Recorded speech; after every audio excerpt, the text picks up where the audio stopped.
दोस्तों नमस्कार, जय हिंद जय भारत। नाम रमेश सिंह, ठगी पीड़ितों की आवाज़ संगठन का राष्ट्रीय अध्यक्ष, संगठन का संस्थापक। आज फिर आप लोगों के बीच में उपस्थित हुआ हूँ और उपस्थित होने के साथ साथ आप लोगों से अनुरोध करेंगे, जिन लोगों ने अभी तक हमारे चैनल को सब्सक्राइब नहीं किया है, चैनल को सब्सक्राइब कर लें, लाइक करें, कमेंट करें, वीडियो को ज़्यादा से ज़्यादा शेयर कर दें, जिससे ज़्यादा लोगों तक जानकारी पहुँच सके, आप लोगों का भुगतान हो सके। दोस्तों, देखा जाए हिंदुस्तान के 42 करोड़ पीड़ित जमाकर्ताओं को लेकर के आज भी मामला जैसे का तैसा है, जहां वैसे उलझा हुआ है। आखिर इनके भुगतान को लेकर के ठोस कानून क्यों नहीं? अगर ठोस कानून बना तो उसकी अनुपालना सुनिश्चित क्यों नहीं की गई?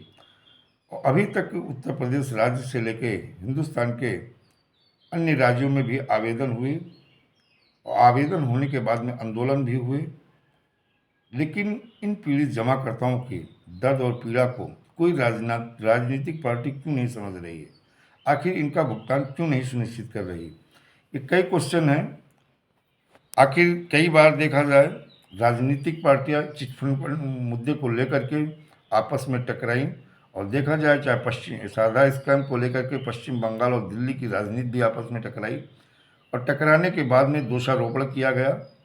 और यहाँ तक कि सारदा स्कैम में क्षतिपूर्ति राहत कोष भी बनाया गया, उससे कुछ लोगों को राहत दी गई, लेकिन पीड़ित जमाकर्ता भी एक दशक से ज़्यादा हो रहा है, लेकिन इन चिटफंड कंपनियों का भुगतान नहीं हुआ। और आज भी निवेशक वेट कर रहे हैं, इंतज़ार कर रहे हैं कि कब होगा हमारी समस्याओं का समाधान, और कब ये राजनीतिक पार्टी इन पीड़ित जमाकर्ताओं को लेकर के गंभीर होंगी और इनका भुगतान सुनिश्चित कराएंगी। कानून बनाना आसान है, कानून की अनुपालना सुनिश्चित करना उतना ही कठिन है। अन्य मुद्दों पे चर्चा होगी, लेकिन हिंदुस्तान के 42 करोड़ पीड़ित जमाकर्ताओं के मुद्दों को लेकर आखिर चर्चा क्यों नहीं होती है? और यदा कदा अगर कहीं हो भी गई तो वो सार्थक क्यों नहीं? जब तक चिटफंड कंपनियों का मुद्दा राजनीतिक मुद्दा नहीं बनेगा, आपकी समस्या का समाधान नहीं होगा। तो इसलिए ये मुद्दा भी राजनीतिक होना जरूरी है, और कहीं ना कहीं हमारी एकता में भी जो पीड़ित जमाकर्ताओं को लगातार आंदोलन हो रहा था, एकजुट होकर एक सुर एक नारा लगाया जा रहा था, आज उसी में से कुछ ऐसे लोग हैं, कुछ ऐसे संगठन हैं जिनका नाम नहीं लेंगे, लेकिन वो सरकार की भाषा और उनके सुर में बात करते हैं और पीड़ित जमाकर्ताओं को गुमराह करते हैं। इसीलिए संयुक्त निवेशक मोर्चा बनाया गया, जिसके माध्यम से एक संकल्प लिया गया कि हिंदुस्तान के इन 42 करोड़ पीड़ित जमाकर्ताओं को भुगतान को लेकर के हम एक मंच पे आएंगे। लेकिन हर संगठन के अपने अपने दावे हो सकते हैं, अपना अपना स्वार्थ हो सकता है, अपने अपने उद्देश्य हो सकते हैं भुगतान को लेकर के। लेकिन दोस्तों, अपने संगठन का एक ही उद्देश्य है, मूल उद्देश्य है कि पीड़ित जमाकर्ताओं का भुगतान अतिशीघ्र सरकार सुनिश्चित करे।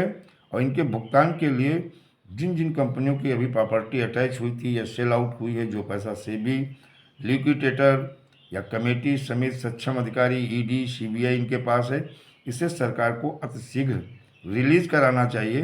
तो रिलीज कराने के बजाय देखा जाए जो समितियां बनाई गई, कमेटी बनाई गई, जिनके माध्यम से पीड़ित जमाकर्ताओं का भुगतान, आंशिक भुगतान किसी किसी को 1000, 2000, 500 में, 100 लोगों में किसी एक का 10,000 रुपया, 5,000 रुपया, 2,500, 15,000 इस तरह आया है। ये समस्या का समाधान नहीं है, बल्कि जितना पैसा भी पीड़ित जमाकर्ताओं को दिया नहीं गया है, उससे ज़्यादा कमेटी और समिति या पोर्टल के माध्यम से वो अपने खर्चे में ले लिए। जैसे सहारा इंडिया का 229 करोड़ रुपया अगर भुगतान हुआ तो 245 करोड़ रुपया वो अपने खर्चे में दिखा दिए, यानी भुगतान से 16 करोड़ रुपया ज़्यादा। तो कहीं ना कहीं सरकार की नीयत मंशा अच्छी नहीं है। अगर पीड़ित जमाकर्ताओं का भुगतान के लिए सही ठोस नियम, ठोस कानून, ठोस रणनीति और अच्छी नियत व मंशा के साथ ही करवाते तो शायद पीड़ित जमाकर्ताओं का भुगतान अतिशीघ्र हो जाता। और जब सरकारें आपके साथ ऐसी चालें चलने लगे तो आपको जागरूक होने की ज़रूरत है, और आप ऐसी सरकारों को सबक सिखाने के लिए एकजुट होकर के, एक मत होकर के, एक आवाज़ में खड़े हो जाना चाहिए। और आप लोग कमज़ोर नहीं हो, आप लोग पावरफुल हो।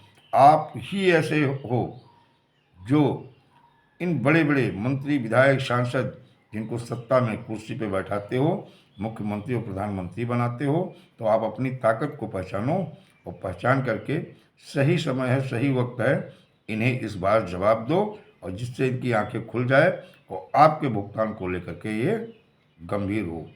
दोस्तों, जय हिंद, जय भारत, वंदे मातरम।